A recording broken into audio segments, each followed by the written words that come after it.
So listen guys, I don't think you've met my friend Dia Snake yet. So meet Malos. I don't think na-feature ko siya sa channel ko as much as the other snakes kasi medyo mahirap siyang kunin nandito. Medyo nakakatamad siyang kunin, to be honest. Sa kakaibang talent or skill ni Malos is intuitive or parang trained siya pagka nagsa-selfie. Kita ko ha. Hi girl! Ayan o. Hi! It doesn't always work, pero marunong siya kumilatis ng camera. Yeah, hindi siya interesado ngayon. Nakatitig siya, hindi kita sa camera kasi nakatrack, pero nakatitig siya sa camera. The reason for that is actually, before, show animal kasi siya. So, siya yung tipong dinadala sa mga expos, events, and hindi talaga siya for sale. Talagang nagpaawa lang ako sa breeder niya, kaya binenta sa akin. So, actually, Malos is technically my first snake. Pero nauna ako bumili ng hognose, but kasi na-late siya ng dating. And because of that, hindi ako makapag-intay, so bumili ako ng ball python. So, technically, siya yung unang dumating sa akin na snake. So, Malos is a very good girl. Wala pa siyang nakagat ever. So, wala pa siyang bite history. Napakabait. She's a super nice and chill lady. Di pa rin siya na-breed ever. Naman. So, Malos is what you would call an all-white snake. Ito yung mga kilala sa hobby na tinatawag nating blue-eyed leucistic. Kaya sila tinawag na blue-eyed leucistic.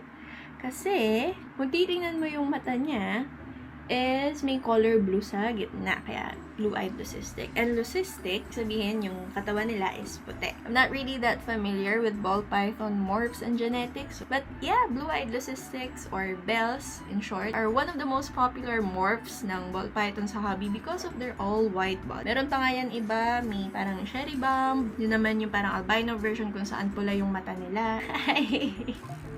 So, marunong siyang kumilatis ng camera. Hindi ko alam kung paano siya na-train na gano'n, o paano niya ginagawa yun. Inaamoy niya yung screen. So, marunong siyang kumilatis ng phone screens. And she can stay very still. Kasi nga, sanay siya sa picture taking. Malos is a pet na I wouldn't trade for anything.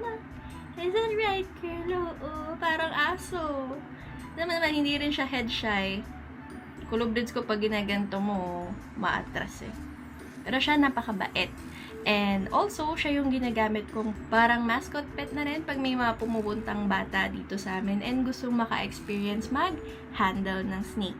Lalo na sa mga kapatid ko, siya lagi ang unang pinupuntahan at nilalabas dito sa aming reptile room. Nakakatuwa din kasi mga kapatid ko nasanay na rin maghawak ng snake dahil sa kanya. Siya din ang favorite ng aking sister. So, if this video convinces you na you should get a ball python, marami kang makikitang ganyan sa mga exotic pet conventions or online. I did a video kung saan I named yung mga WFP holders natin from Luzon, Visayas, and Mindanao. But probably hindi na updated yun. So I'll make one soon. So for now, say bye-bye to Malos and good night from us. Bye-bye!